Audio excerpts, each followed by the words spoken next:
नमस्कार विद्यार्थियों। संत कबीरदास की साखियों की व्याख्या हम कर रहे थे। हमने अपने पिछले व्याख्यान में गुरुदेव को अंग और सुमिरन को अंग में आई हुई साखियों का दोहों का अध्ययन किया, उनकी व्याख्या की। इसी क्रम में आज हम आगे बढ़ते हैं और विरह को अंग की साखियों की व्याख्या करते हैं। चकोई बिछरी रैन की आई मिली प्रभाती, जे जन बिछटे राम सो ते दिन मिले न राती।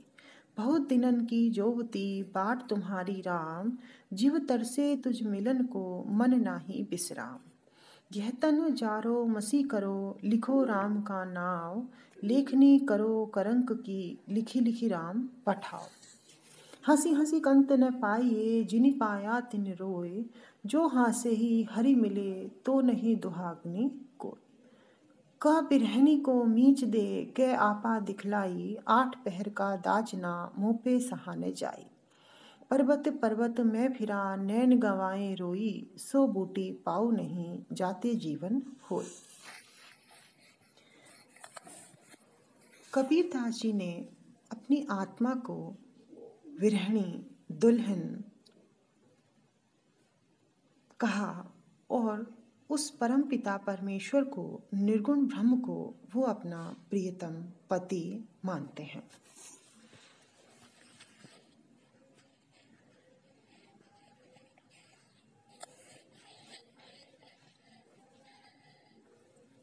कबीरदास जी के लिए राम नाम ही सब कुछ है और उस ईश्वर को प्राप्त करने का एकमात्र उपाय वो ये बताते हैं कि मन की बुराइयों, ईर्ष्या, द्वेष, अहंकार, माया, मोह, इनसे मन को दूर कर लो और राम का नाम लो तो राम स्वतः ही मिल जाएंगे। कबीरदास जी की जो आत्मा है वो उस परमात्मा से बिछड़ गई है और उससे मिलने के लिए वह तड़पती रहती है। इसी क्रम में वो कहते हैं, चकोई बिछरी रैन की आई मिली प्रभाती। चकवा और जो चकवी होते हैं वो जब चंद्रमा उदित होता है, चंद्रमा की किरणें धरती पर फैलती हैं तो वो बिछड़ जाते हैं एक दूसरे से, और जब सूर्य की किरणें चारों ओर छाती हैं तो प्रातःकाल वो वापस मिल जाते हैं। तो कबीरदास जी कहते हैं कि जो चकवी है, जो रात को अपने चकवे से बिछड़ गई थी, वो भी प्रभात होने पर, सवेरा होने पर, सूर्य की किरणों के फैलने पर मिल जाती है। जे जन बिछटे राम सो ते दिन मिले न राती। लेकिन जो लोग राम से बिछुड़ जाते हैं वो न दिन में मिल पाते हैं और न ही रात में मिलते हैं। कहने का तात्पर्य यह है कि जो अज्ञानी लोग ईश्वर की पूजा नहीं करते हैं, ईश्वर से बिछुड़ जाते हैं, वो न दिन में मिलेंगे और न रात में।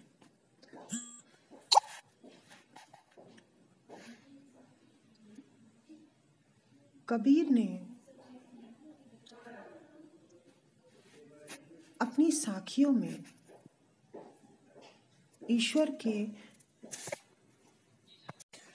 बहुत दिनन की ज्योति बाट तुम्हारी राम, जियो तरसे तुझ मिलन को मन नाही विश्राम। यह उद्धरण कबीरदास जी द्वारा रचित विरह को अंग से संकलित है।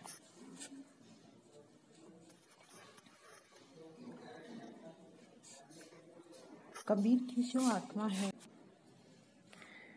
कबीर अपने प्रियतम ईश्वर के विरह में बहुत दुखी हैं। वो कहते हैं कि बहुत दिनन की ज्योति, बहुत दिनों से उनकी जो आत्मा है वो ईश्वर का इंतज़ार कर रही है, उसकी बाट देख रही है कि एक दिन वो समय जरूर आएगा जब वह निर्गुण ब्रह्म, वह प्रियतम, वह उनका पति परमेश्वर उनसे मिलेगा।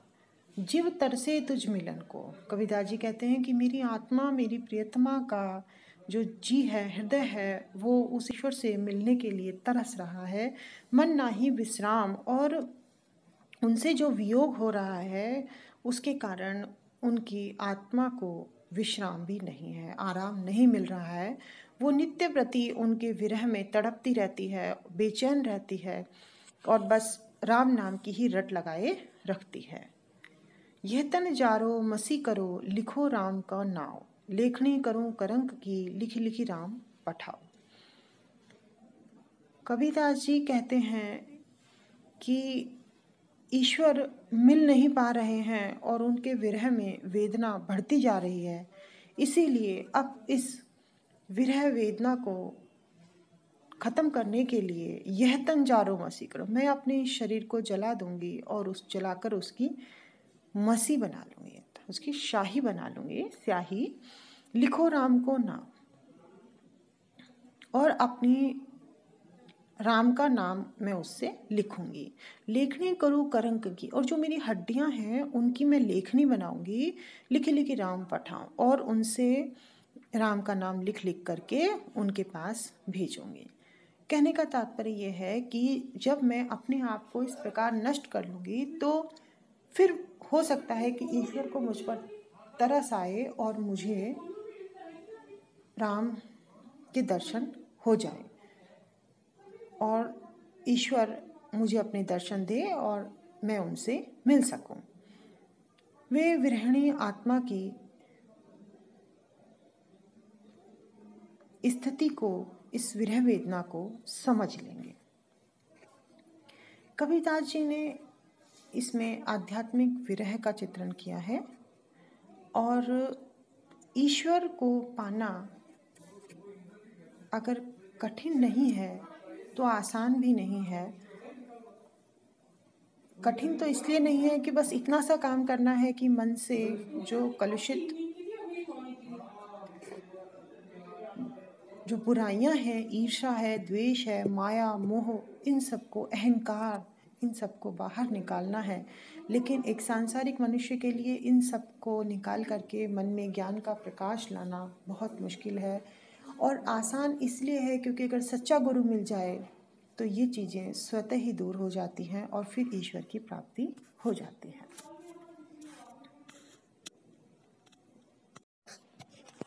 हंसी हंसी कंत न पाइए जिन पाया तिन रोए, जो हासे ही हरि मिले तो नहीं दुहाग्नि कोय। प्रस्तुत जो अवतरण है ये कबीरदास जी के विरह के अंग से लिया गया है। कबीरदास जी कहते हैं कि ईश्वर को प्राप्त करने के लिए विरह वेदना तो झेलनी ही पड़ती है। हंसते हंसते ईश्वर को प्राप्त नहीं किया जा सकता, उसके लिए तो विरह में तड़पना पड़ता है। हंसी हंसी कंत न पाइए, हंसते हंसते उस प्रियतम को, उस स्वामी को प्राप्त नहीं किया जा सकता, उस निर्गुण ब्रह्म के पास नहीं जाया जा सकता।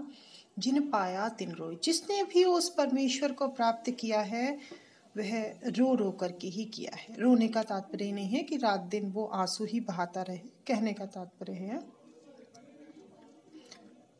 कि उसने अपने आप को इस संसार के माया, मोह, इन सब से निकाल लिया है और निर्मल मन, स्वच्छ मन के साथ ईश्वर की विरह वेदना को अनुभूत किया और तब ईश्वर उन्हें मिले। जो हंसई हरि मिले तो नहीं दुहाग्नि होए। अगर हंसते हुए ही, बड़ी ही आसानी के साथ ही अगर ईश्वर प्राप्त हो जाए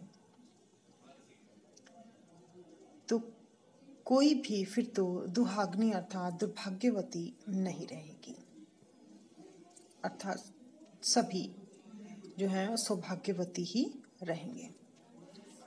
कबीर का कहने का तात्पर्य है कि जिस प्रकार एक स्त्री अपने पति के प्रति लगाव रखती है, प्रेम रखती है, उसी प्रकार वो ईश्वर भी हमारा पति ही है, प्रियतम है, हमारा सब कुछ है। और एक स्त्री कभी भी अपने पति के बिना रहने की सोच नहीं सकती है। वो हमेशा यही सोचती है कि मैं सदा सुहागन ही जाऊं।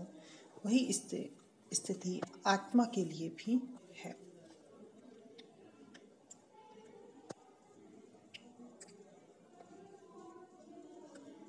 अगर बहुत आसानी से ही ईश्वर मिल जाता तो फिर जितनी भी ये आत्माएं हैं वो सभी ईश्वर में ही समाहित हो जाती। जिस प्रकार की कोई भी स्त्री फिर विधवा नहीं होती, हमेशा सुहागन ही रहती। कै बिरहनी को मीच दे कै आपा दिखलाई, 8 पहर का दाज ना मुँह पे सहा न जाए। कबीरदास जी कहते हैं कि मेरी आत्मा उस परमात्मा के विरह में अत्यंत ही व्याकुल है। 8 पहर वह विरह अग्नि में जलती रहती है।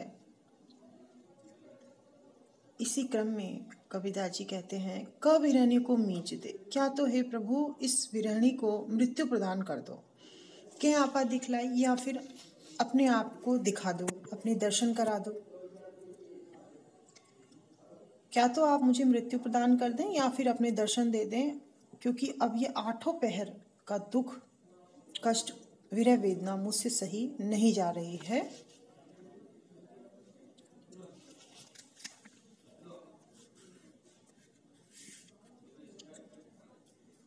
अतः अब तो आप मुझे दर्शन दे ही दीजिए। पर्वत पर्वत मैं फिरा नैन गंवाए रोई, सो बूटी पाऊँ नहीं जाते जीवनी होई। कबीरदास जी कहते हैं कि मैं पर्वत पर्वत इधर उधर घूमता रहा, भटकता रहा, और इस भटकने की प्रक्रिया में मैं अपने नेत्र भी गवा दिए। अर्थात हर समय इधर से उधर जाता रहा, देखता रहा, और ईश्वर मुझे प्राप्त हुए नहीं तो लगातार अश्रु बहाने से मेरे नेत्र भी खराब हो गए। सो बूटी पाऊनी, लेकिन मैंने वो बूटी प्राप्त नहीं की, वो संजीवनी प्राप्त नहीं की जिससे ईश्वर प्राप्त मिलते हैं, जाते जीवन हो, जिससे नया जीवन में प्राप्त कर लेता। जीवन प्राप्त करने से तात्पर्य यहाँ ईश्वर को प्राप्त करने से ही है। अगर एक साधक को ईश्वर की प्राप्ति हो जाती है तो फिर उसे नया जीवन ही मिल जाता है। कहने का तात्पर्य ये है कि कबीरदास जी कहते हैं कि मैं बड़े बड़े साधु तपस्वियों के पास गया, शास्त्रज्ञों के पास गया, ज्ञान का आदान प्रदान किया, लेकिन कुछ नहीं हुआ। वो बूटी मुझे प्राप्त नहीं हो पाई जिससे कि मुझे ईश्वर मिलते।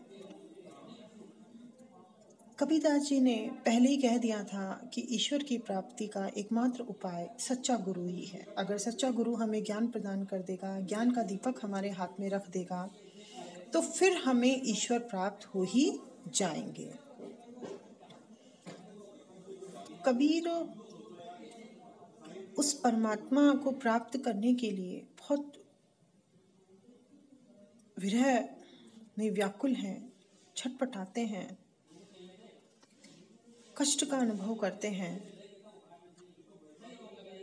और वो मानते हैं कि मेरा जीवन तो तभी सफल होगा जब मुझे मेरा प्रियतम, मेरा परमात्मा प्राप्त हो जाएगा।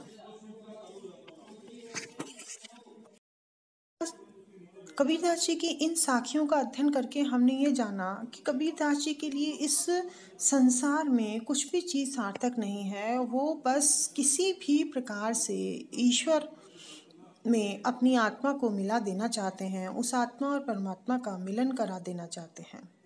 उनको माया, मोह, करुणा, दया, ये मतलब जो जितने भी ये हैं, इनसे कोई सरोकार नहीं है। वो तो बस ईश्वर की भक्ति करके, उसका राम नाम लेकर के और इस भवसागर से पार होना चाहते हैं। कबीरदास जी जिस राम की बात करते हैं वो दशरथ पुत्र राम नहीं है। वह तो उनका निर्गुण ब्रह्म है, जो अज है, अनादि है, निरंजन है, जो कण कण में व्याप्त है, जिसे मंदिर मस्जिद में ढूंढने की आवश्यकता नहीं है। वो तो घट घट वासी है। अब इसी क्रम में हम हमारे पाठ्यक्रम में लगाए गए जो पद हैं, साखियाँ हैं, उनकी व्याख्या अपने अगले व्याख्यान में करेंगे। तब तक के लिए